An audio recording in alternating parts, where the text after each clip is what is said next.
So, welcome to the Sharon Fitzmaurice podcast, episode 93. And my guest today is Damien Quinn. Damien is founder of Speire Nua, which means New Horizon. It was a college idea that challenged a personal problem area for Damien, as he had struggled with addiction issues and criminality, which led to imprisonment. Most people see prison as a really tough time, but Damien saw it as an opportunity to reassess his life, to set goals, get educated, and job ready. On his release, Damien found that all his effort to change went largely unvalidated, and the historical convictions outweighed all of the progress he had made. And we welcome Damien Quinn to our podcast today. Thanks, Sharon. Nice to be here. Lovely to hear. So, when people read or just see this description, and again, we can all judge, but people will say, oh, well, what did they go to prison for? They must have deserved it. And why do they have it?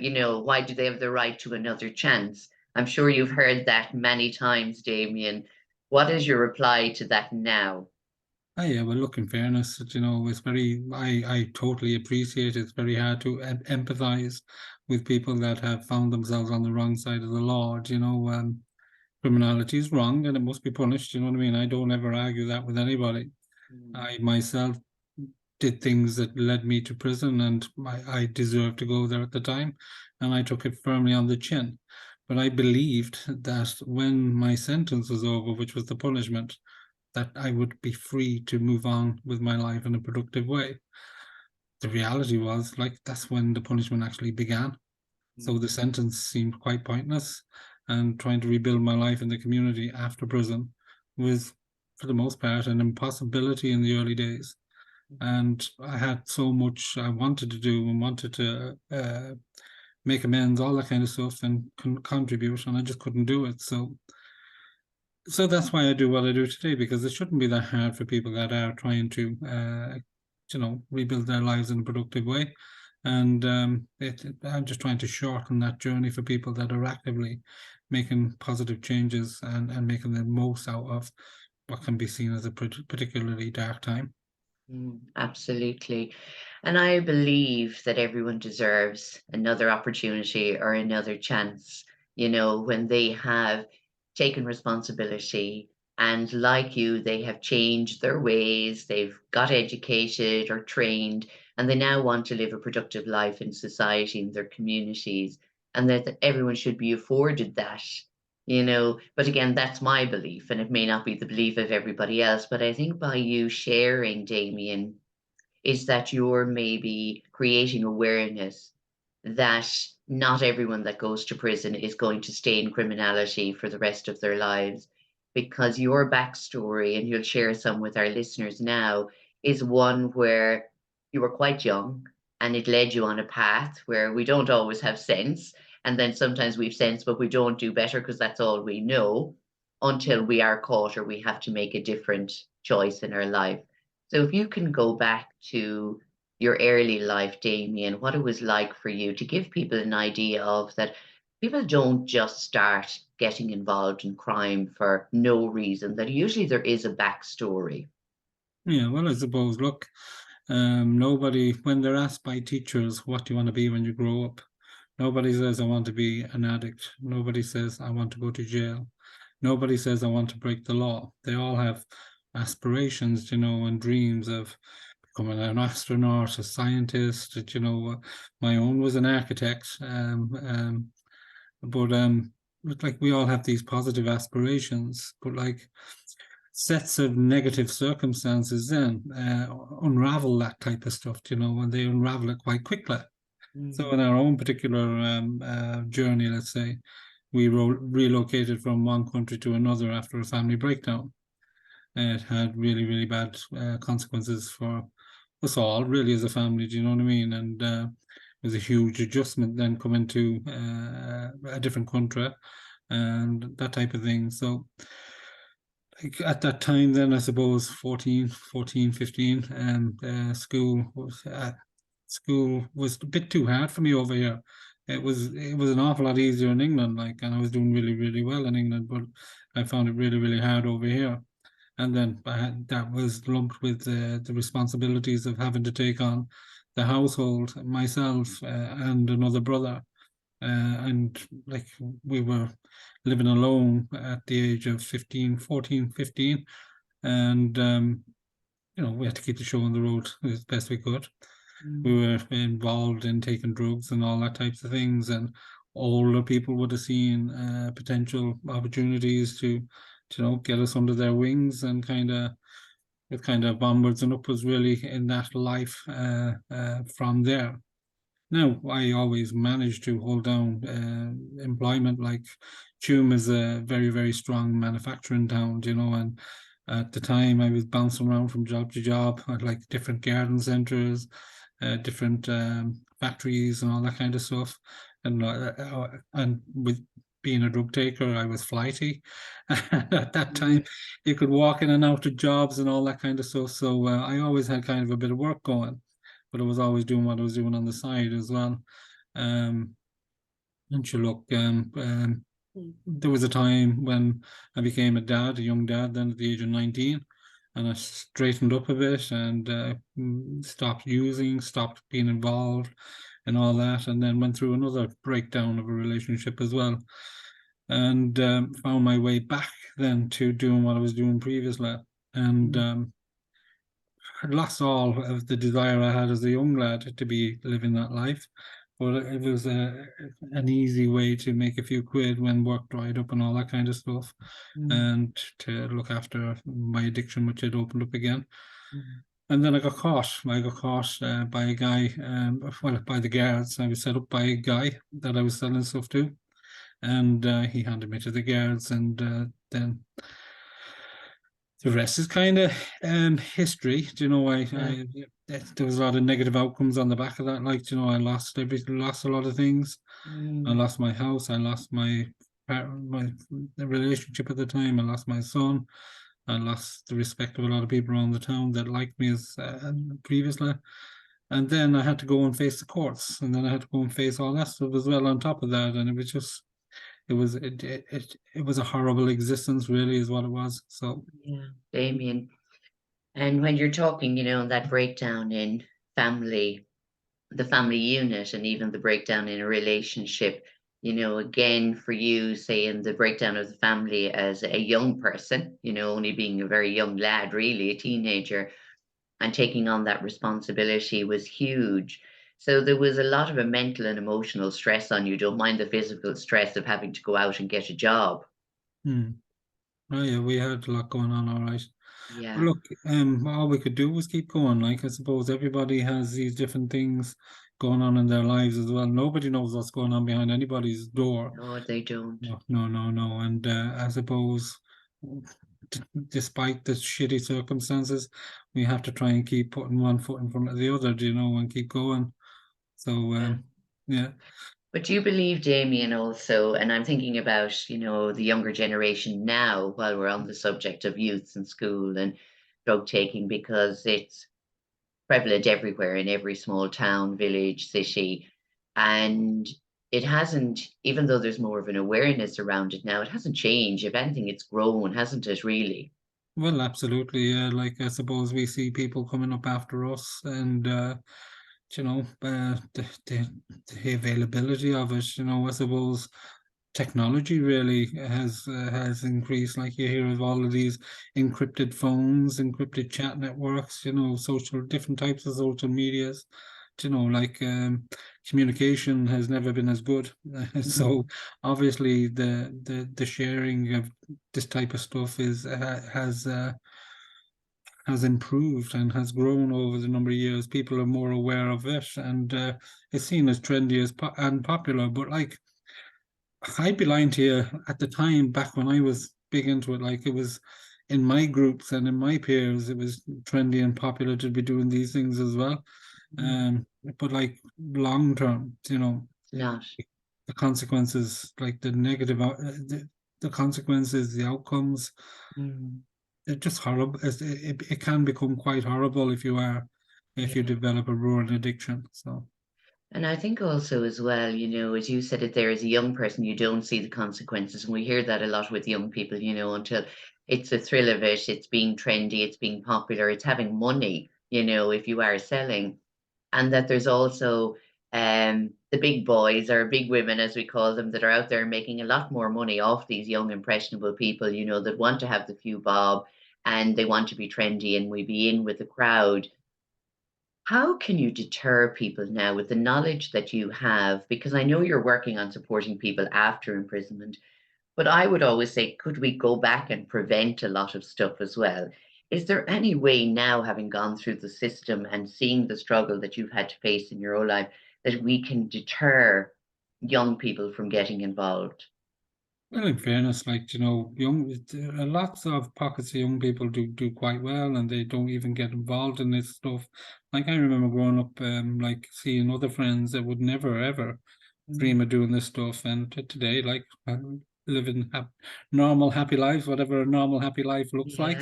Yeah. But like, I suppose when I talk to young people, I talk to young people quite a bit around kind of consequences. Mm. I remember, like, at the time being told, "Oh, do you know what? You'll pay for that in years to come." But it Mhm. never really resonated with me because it No. was coming from somebody that's never gone down that road. So, Yes. what do you know, kind of thing. So, Yeah. I kind of come from the approach, well, I do know.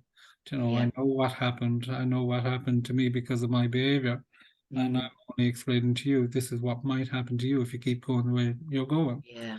But like, it's only when you come to a certain age when you see like people, building a family or all that kind of stuff and wanting that for yourself, and then having all this baggage that prevents you from that. It's when you start to really think about, your future. But Mm. my own kind of way back was on the back of a lot of suffering. So it's only when you start suffering and everybody around you starts suffering, you realize you need to change.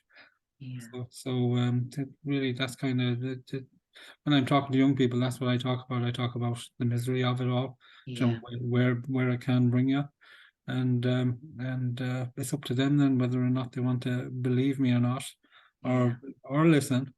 But all we can do when we are talking to young people is try and give them access to information, access to information that wasn't there in my time, and Mm. and hope that they use it for their own good. Yeah. Do you believe there is more support for young people now that find themselves, in drug taking before they get to the real addiction stage, that they have the awareness, they understand it, they've heard it from all the adults, but they do get caught up in it. Do you think there is more support there now for young people than there was in your time, Damien?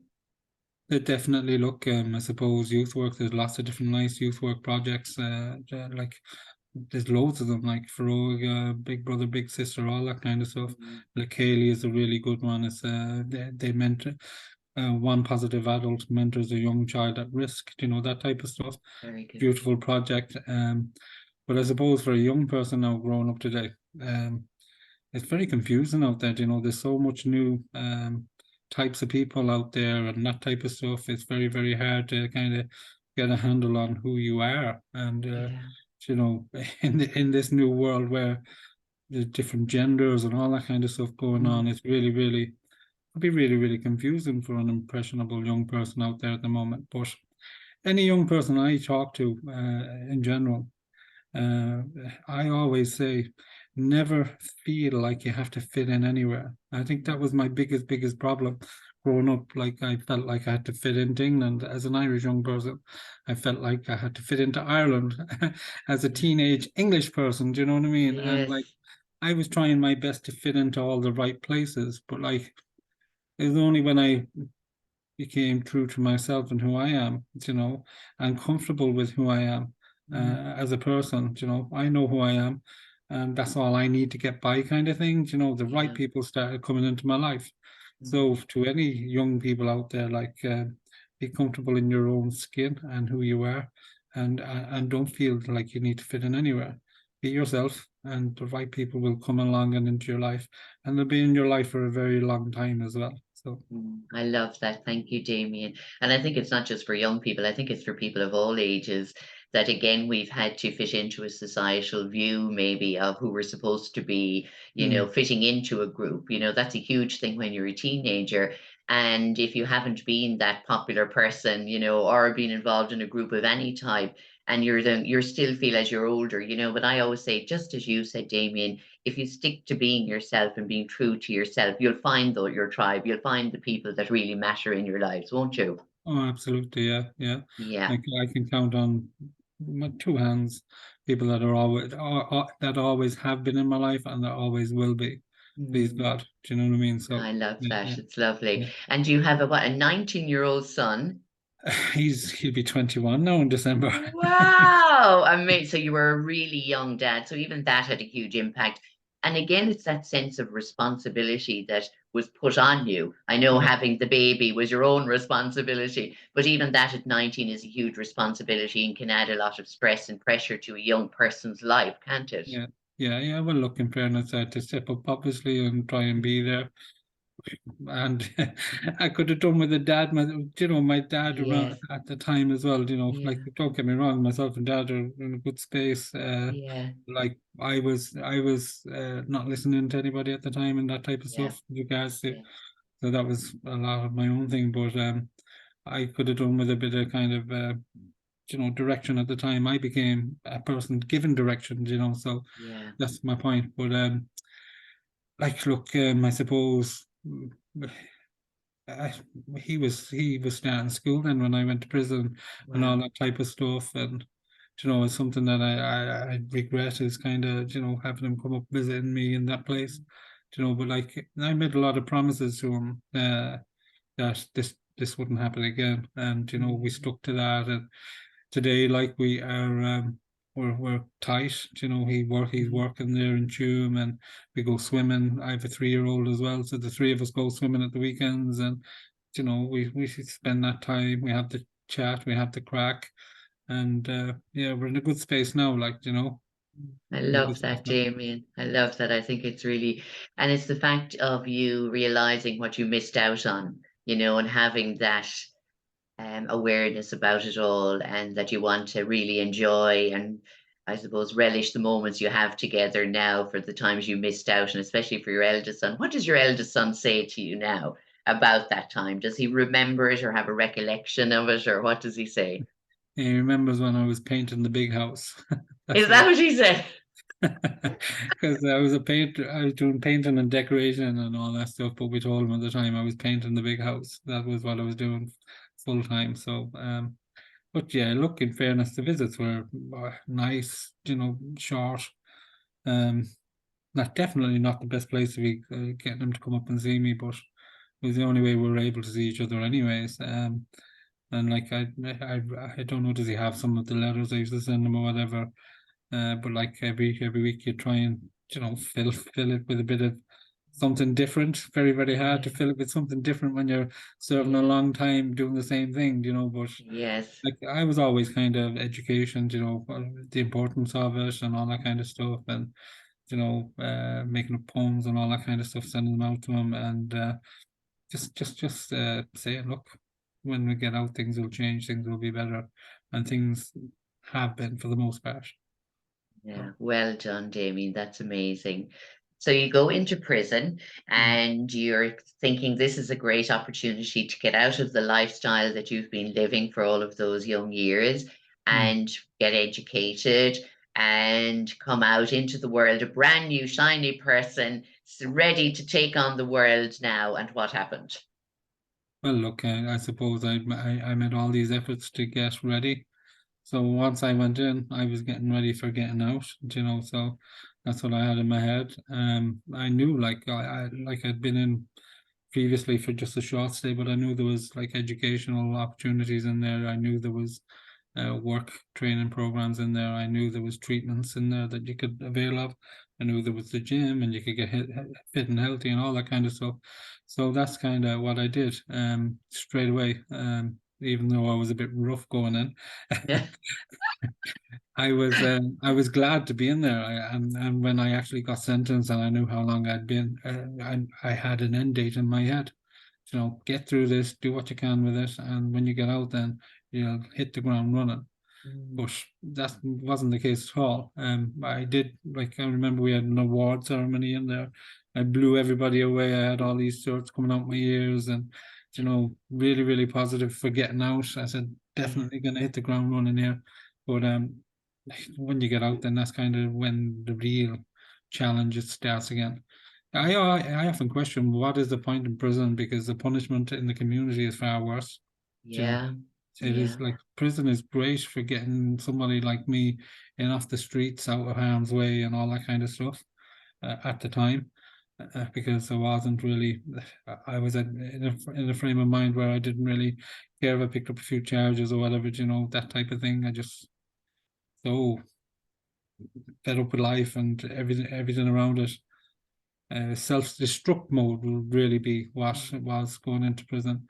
But then getting out, then like have to getting yourself cleaned up, healthy, fit, educated, um, you you really do feel like you're going to start again afresh, Mm. and starting again is it was impossible to get a break anywhere. So like education, couldn't get into college, I couldn't get into any type of work, I couldn't get into the housing lists, I couldn't volunteer, couldn't do anything positive at all, because I Mm. had these convictions following me around. And then on the other hand, you have everybody expecting you to get your act together, like, even though, and you can't, you Yeah. can't, no matter where you turn. So that ended up to kind of negative mindsets kind of coming back in, and then finding myself back doing what I shouldn't be doing. And then wasn't just the guards looking for me, it was everybody else as well. So, Yeah. so I had to get out of Dodge for a while and all that kind of stuff. And that was a disaster as well. Like, it was homelessness in the continent, homelessness in England, and then back with a bad hangover from drugs, and back home in Ireland, and then recovered from that, and then back to June, and Mm. back around people that knew me and knew if I was getting up to no good, they Yeah. picked it quite quickly, So that was the beginning of kind of starting again. And if I had my time over again leaving prison, I wouldn't have picked somewhere random. I would have come straight back to June, because it was probably the biggest mistake I made, was picking somewhere random, because I wasn't accountable to anybody there. You Mm. get away with things, and shouldn't have done that. But I when I got like back that to word June, you said, Damien, is, holding yourself or accountable to others, and particularly the people that know and love you. It's mm, really very important, isn't it, when you are trying to get started again or come back after, you've had addiction issues or anything like the support is so important. yeah, well, look, in fairness, I hear that regular enough. I don't want to go back to where I'm from, because I'll be exposed to the same things. But like, if you're serious about changing, them same things won't be of interest to you, because you're serious about changing. So environments don't matter. Like, I have friends. No, this is my own view. Like, it's not one hat fits all in this area. Mm. Don't get me wrong, but like, I have friends that are active, do you know what I mean, that respect me enough not to do it around me, and vice versa. I respect them enough not to expect them to change either. Do you Yeah. know, we get Yeah. we get each other for who we are, and where we're at, and we're friends. And so I was back to where all the hurt happened, you know what I mean? And I was back to where there was a certain few people that I really cared about and wanted to make amends to, and I certainly didn't want to go letting them down again. So that Mm. was a piece that I needed to kind of get going again. And so look, there was very little opportunity. You know, I didn't even put myself out there looking for work, because I was sick of getting turned down on that. So what I did was, I went off for long walks. I spent a lot of time walking, and then I started joined the gym, and then I that type of stuff, and then I seen a course, and then I applied to the course, and I got into the course, and Mm. that was kind of another kind of hook for change. I had met my partner as well, like, and all that kind of Yeah. stuff, and obviously she was a huge influence on my life as well, and just started building momentum from there then. And once I was studying, I picked up a job through a friend, and so it all just started kind of uh, positive steps. Mm. Each positive step kind of started building momentum. It didn't happen overnight, but Yeah. I was doing positive things, and positive things started to happen. Mm. So yeah, so That's really good. So the positive steps you took while you were imprisoned was educating yourself. I know with the hope of hopefully getting a job straight away. But what really stands out is coming home and getting the support from people that cared about you, meeting your partner, Jody, and then, really having people believing in you. So you wanted to do your best, not just for you, but for them also. yeah, yeah. Yeah, that's really important. And I think that's a huge thing that people don't, they maybe take for granted when things are going all right, but when they're not going great, that those people are there to support you and they want the best for you, which I'm sure all of your loved ones wanted the best for you now. Yeah, yeah. Well, look, in fairness, like everybody wants the best for everybody else. Yeah. In the most part, nobody wants bad things for anybody. Really, if they do, like there's certain people that I wouldn't really like, but I would certainly Yeah. wouldn't wish them harm. No, Do you know what I no. mean? Certainly not. But like, look, not everybody wants to change as well. We know that too. Like, there's people that are quite happy doing what they're doing too. But Mm, the vast majority of people do want to change and they do want better outcomes for themselves and the yeah, people around them and all that kind of stuff. And they're the ones that need the most help to do that and yeah, see it through.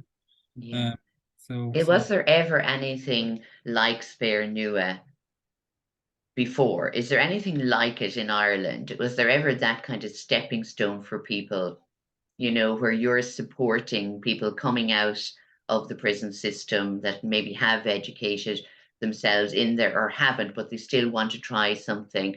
What was it like coming out of prison if you had done a little bit, you wanted to change, but you're not sure where to start? For you, it seemed like it was just, there you go, get out the door now and make your way.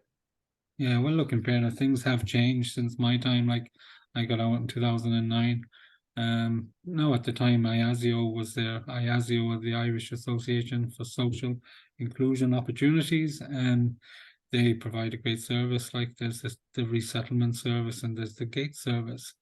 I suppose where Speire Nua fits into that is the whole validation piece, Yeah, so the only thing that is validated in a job application or a housing application or anything like that or volunteering situation is your negative background, you know. yeah, So anybody can write a CV and send it in, and for the most part, it's taken at face value. But when that question comes up, do you have any criminal convictions? And you have to say yes. It goes from a strengths-based interview to a weakness-based mm, discussion, and threats and all that type of stuff. And it's a really, really negative place to be trying to come from and get over the line for an interview.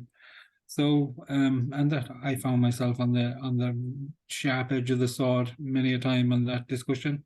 I'd always try and bring it from, yes, this happened and I paid for it and like this and like this and like this. But since that time, I've done this, this, and this and this to kind of mm, uh, better myself and upskill and all that kind of stuff. And can we talk about this instead? So very, very hard to flip the conversation from such a negative place into something positive. And like a yeah, lot of people really, really struggle with that. So the whole validation piece of, what did you do right with your time and what have you been doing since? mm, That really, really needs to be communicated better and yeah, validated the same way as convictions are. So that's why we've done this. So it was an educational process that led me to this as well. Like mm, recognition of prior learning. It's an interesting concept. It's an interesting practice as yeah, well. It's been around for 30 years, in where educational institutes look at your experiential learning and unaccredited learning, and they build a portfolio of evidence of learning, and they assess it against taught outcomes of courses. And if the learning matches the outcomes, then it's validated and certified. mm, So when I heard that, I said, why aren't we using something like this for disclosure? mm, So the criminal justice system would have desired rehabilitative outcomes. So what we do then is we work with other people that have been through the system to describe how we've met these outcomes through different practices, whether it's educational attainment, mental health support, whatever it might be, mm, Um, this is what we've been doing to reach these targets or surpass these targets, and then getting the criminal justice sector to look over it then and validate it. And Mm, it's an up-to-date view. It's a snapshot of a current moment in time rather than a historical one. And it yeah. provides a bit of balance to anybody that's getting it. There Mm, is this, but there's also this, and this was earned, and this was well earned. So that's amazing. I just think it's a fabulous initiative, Damien, and one because of your experience where you've come from and you're learned through the hardship and the suffering, but also through the positive side of it also. You've so much to share, with the people that are coming up after you that need that support and validation, but also with the wider communities, yeah, to show that we do need to recognize and validate the people that have changed and want to start a new life and a new career and to be recognized for that. Because I think if you're not even seen, if you're not even recognized for the change, you know, what's going to happen to the generations coming up when they go, well, if I made one stupid mistake when I was young and mm, then I'm punished for the rest of my life, it leads them back down the road to criminality, doesn't it? yeah. Well, look, in the UK, there's 1 in 6 people have criminal convictions. Wow. That's 10 million people. There's a, Wow. there's actually 10 million people, well, 12 million people currently in prison today. In Ireland, it costs over 80,445 euros to keep one person in prison for 1 year. So locking Wow. people, yeah, so locking people up and throwing away the key is not cheap.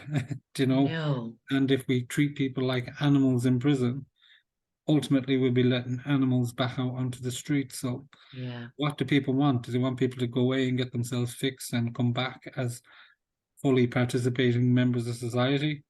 Or what do they want? To leave them languishing in prison cells or on the fringes of society, causing more trouble?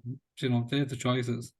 So I think by us doing what we're doing, it gives people like me a boost when they realize, what they have to offer to society, and what the amount of work they've done on themselves. It really, the whole process does give people a lift. And then, the whole idea of validation is an incentive, really, Yeah. because there is an acceptance. There is no incentive to change because of all of these barriers. So we are actually providing an incentive to change. We're helping people disentangle themselves from the consequences of their convictions, and that is a positive thing. Everybody wins when somebody can get their life in order. Do you know what I mean? So that's what we Yeah. should be trying to help people to do. I think that's amazing.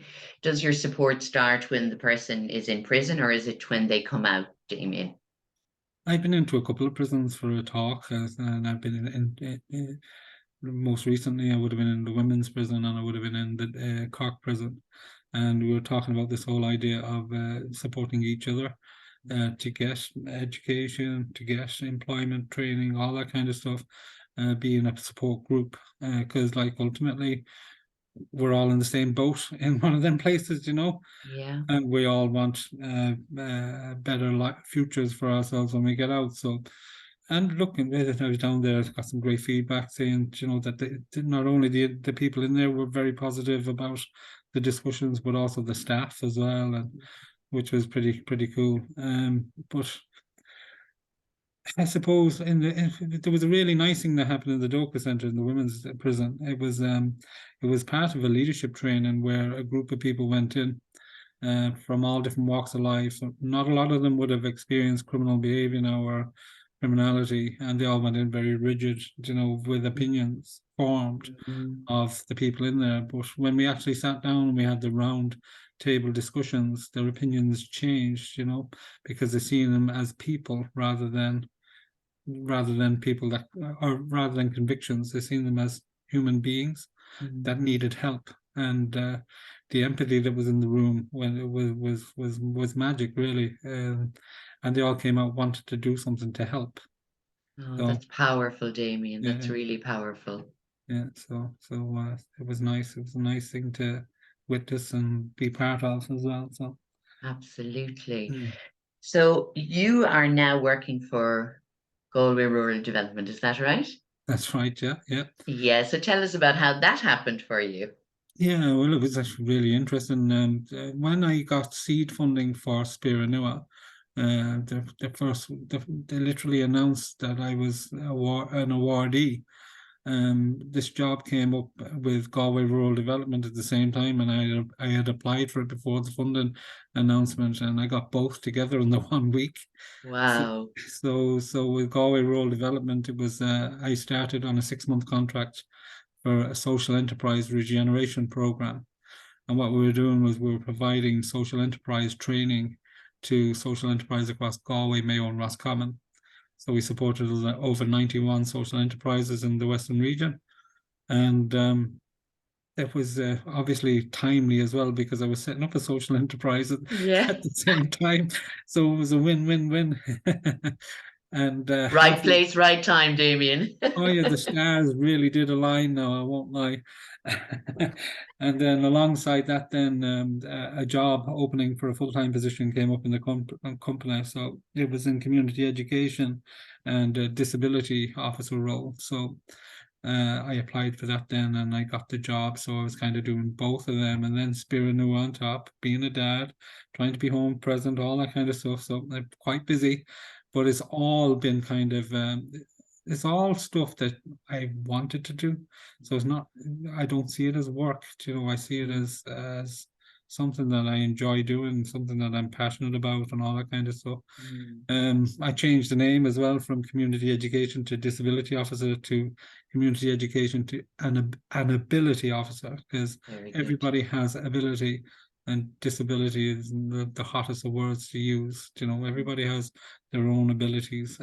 So I thought that was an important change. But Very good. I love it. yeah, but like what we do is we support people. Like there's two different goals with Galway Rural Development on the SICAP team. Goal one supports community organizations, community groups, and social enterprise, for example, to help them become the soft supports to help them to increase their capacity.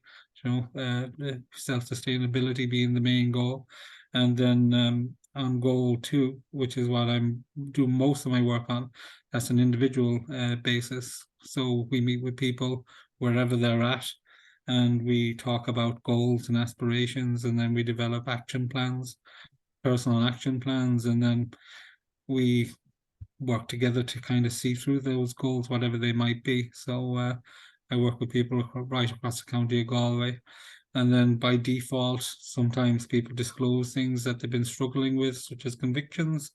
And then we can kind of talk about kind of positive disclosure and all that kind of thing and bring in the whole Speire Nua concept to them. So it's, and Galway Rural Development, like I'm right behind Speire Nua from day one as well. They've been pushing us out there, and you Mm. know, they've been giving us the support and space we need to kind of grow it, and they've actually wrote in people with convictions as a primary target group on some of the supports they provide, which was pretty cool too, because they weren't on the plan before I got into the company. So there's a You've nice change. created a huge change just Yeah. by being here, by working for Galway Rural Development. And I think, Damien, that's what I love, that we have to create the change we want to see in the world. And what you've done is created opportunity for yourself. By doing so, you're creating opportunities now for others, not just coming out of prison and needing support and validation, but also across the community as you work for Galway Rural Development and you have lived experience and a lot to share because of all your education also. So one of the things when you said the stars aligned, I smiled because I think you created the alignment in your life, Damien, because from a young age you were put into a situation that wasn't your choice, but that you took on the responsibility, got a job. I know you got involved in drugs and the wrong things and getting caught a few years later. But that again, you saw it as an opportunity to learn and to be educated when you came out, of course, falling into that trap of going back, which sometimes it's easier to do because it's Yeah. harder to keep pushing against the resistance and rejection, but that you kept trying. And with the support of the people that really care about you, you were doing it more for them to prove yourself that you could change and that you were starting to really believe in your own worth. And that I think you created all those things coming together. I call it synchronicity when you keep pushing for what you want, Damien. And the lovely thing that you said was, when you're doing something you're passionate about, it's not work anymore. It becomes your own dream, your own goal for yourself and for others. So I think, Damien Quinn, you need to congratulate yourself a little bit more every day. Thanks. Thanks. Yeah, well, look at it. We're in a very happy space now. Yeah, And, I am doing what I want to be doing. yeah, And the more people I can help along the way, the yeah, better it makes me feel about myself as well, because there's no greater feeling than seeing, a small bit of work, a small bit of support with somebody that wants it and engages with it, to see them go on then and kind of make it themselves. yeah. That's a magic feeling, like so. It uh, sure is. If you could look back now to Damien at 14 years of age, what would you say to him if he was standing beside you? I'd say don't feel like you have to fit in. Yeah, I'd say yeah, be yourself and do what you like doing, and stick with that, and the right people will come along. That's what I right. would say to 14-year-old Damien Quinn. I would No, say don't feel like you have to fit in. yeah, Do what you do well, and stick with that, and the right people will yeah. come along when the time But is I right. think you'd also say to him, you got through the toughest times of your life. You fell down, you got up again, you fell down, you got up again, and you kept going. How proud you are of him also. Oh yeah, well look, he fought a good fight. He sure did in every way, Damien. So, Damien, you're also nominated by Galway County Council for Social Enterprise of the Year for the 2023 All Ireland Community and Council Awards. That is amazing. That was a shock. I was in England. I was in England. We were at this lived experience meetup, talking about lived experience as a social movement. Lots of good stuff happening around that lived experience leadership in the UK and in Northern Ireland with the colleagues in the Turnaround Project. They're a great outfit. Look them up in your own time. They Yeah, do fantastic work in Northern Ireland. But while I was there at that, enjoying the event, I got an email saying that it was nominated. I didn't know how, I didn't know why, I didn't know who put it forward, but apparently Galway County Council nominated the project and is shortlisted alongside some fantastic social enterprises. There's five of us from across Ireland. I've looked them up. I know a couple of them as well, and they are fantastic projects. yeah, So just to see my name alongside them is quite humbling, anyways. yeah. And so we're going down to Clonmel at the weekend, and I have the Galway colours on going down. So hopefully, I've no real belief that we're going to take it down or anything, but it's just going to be a very good evening. There'll be lots of people from different organisations like Rethink Ireland and the Department of Rural and Community Development. I think that there's going to be somebody from the Assistant Secretary General or something is going to be at it. And Yeah, so it's going to be a great networking event. And networking is something I love to do. I yeah, love building connections. I love leveraging connections in a positive yeah, way as well. So yeah. it was really, really nice of Galway County Council to even look me up, never mind nominate me. So and nominate the project and nominate the cause. So yeah, thanks. Thanks to Oh, them if they're wow. listening, if they're Yeah. tuning in. I think that's amazing. And to be nominated, as you said, to see your name along with all these other companies or organizations is amazing, Damien. So again, Yeah, I think you're just brilliant. So I want to say thank you for your time, Damien. You know what, you have an amazing story.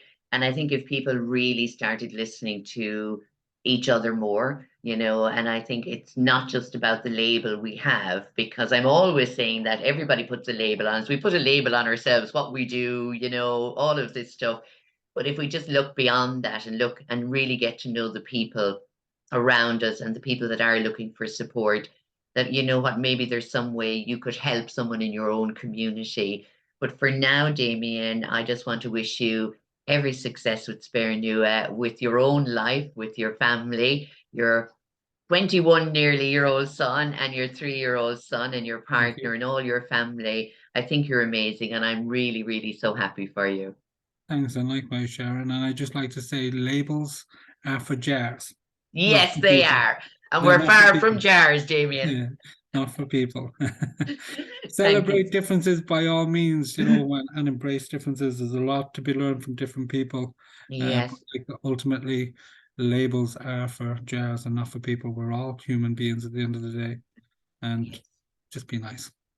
That's it, and such a lovely thing. So if people want to contact you, you're on LinkedIn, Damien Quinn, but Speire Nua is on it as well. You're Yeah, on Facebook, and speirenua.org is the website. Is that correct, that's Damien? right. Yeah, yeah, you can get us there. Yes.